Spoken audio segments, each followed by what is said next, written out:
पिनाक की कथा। दूसरे दिन प्रातःकाल राजा जनक से महर्षि विश्वामित्र ने कहा, हे राजन, दशरथ के इन दोनों कुमारों की इच्छा पिनाक नामक धनुष को देखने की है, अतः आप इनकी इच्छा पूर्ण करने की व्यवस्था कर कीजिए। राजा जनक के कुछ कहने से पूर्व ही राम ने कहा, हे नरश्रेष्ठ, पहले आप हमें पिनाक का वृतांत सुनाइए। हमने सुना है कि पिनाक शंकर जी का प्रिय धनुष है। शिव जी के पास से यह आपके पास कैसे आया? इस पर मिथिलापति जनक बोले, हे राम, एक बार प्रजापति दक्ष ने एक बड़ा विशाल यज्ञ किया। दक्ष जी शंकर जी के श्वसुर थे। अपने जामाता से अप्रसन्न के कारण उन्होंने उस यज्ञ में न तो शिव जी को आमंत्रित किया और न ही अपनी पुत्री सती को। पति के समझाने बुझाने की परवाह न करके सती अपने पिता के यहाँ यज्ञ में पहुँच गयी। वहाँ सती का बहुत अपमान हुआ। सती ने देखा कि देवताओं के लिए यज्ञ का जो भाग निकाला गया था उसमें शिव जी का भाग था ही नहीं। इससे क्रुद्ध होकर सती ने यज्ञ कुंड में कूदकर अपने प्राण त्याग दिए। महादेव जी के गणों ने, जो सती के साथ राजा दक्ष के यहाँ आए थे, लौटकर महादेव जी को सारा वृतांत बताया। सती की मृत्यु की सूचना पाकर महादेव जी बड़े क्रुद्ध हुए। उन्होंने राजा दक्ष की यज्ञ भूमि में जाकर उस यज्ञ को नष्ट कर डाला।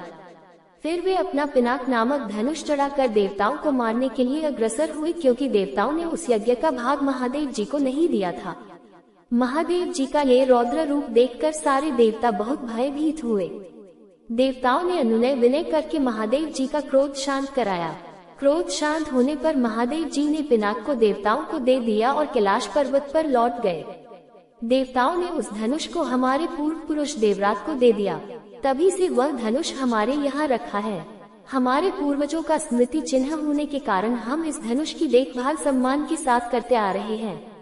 इसी बीच एक बार हमारे राज्य में अनावृष्टि के कारण सूखा पड़ गया, जिससे प्रजाजनों को भयंकर कष्ट का सामना करना पड़ा। उस कष्ट से मुक्ति पाने के लिए मैंने एक बहुत बड़ा यज्ञ किया। पुरोहितों के आदेशानुसार मैंने अपने हाथों से खेतों में हल चलाया। हल से भूमि खोदते खोदते भगवान की इच्छा से मुझे एक परम रूपवती कन्या प्राप्त हुई। उसे मैं अपने राजमहल में ले आया और उसका नाम सीता रखकर अपनी पुत्री के समान उसका लालन पालन करने लगा। जब सीता किशोरावस्था को प्राप्त हुई तो दूर दूर तक उसके सौंदर्य एवं गुणों की ख्याति फैलने लगी। देश देशांतर के राजकुमार उसके साथ विवाह करने के लिए लालायित होने लगे। मैं अद्भुत पराक्रमी योद्धा के साथ ही सीता का विवाह करना चाहता था, अतः मैंने ये प्रतिज्ञा कर ली कि शिव जी के धनुष पिनाक पर प्रत्यंचा चढ़ा देने वाला वीर राजकुमार ही सीता का पति होगा। मेरी प्रतिज्ञा की सूचना पाकर सहस्त्रों राजकुमार और राजा महाराजा समय समय पर अपने बल की परीक्षा करने के लिए यहाँ आए, किंतु पिनाक पर प्रत्यंचा चढ़ाना तो दूर, वे उसे तिल भर खिसका भी न सके। जब वे अपने उद्देश्य में इस प्रकार निराश हो गए तो वे सब मिलकर मेरे राज्य में उत्पात मचाने लगे। मेरे प्रदेश को चारों ओर से घेर लिया और निरीह प्रजाजनों को लूटकर आतंक फैलाने लगे।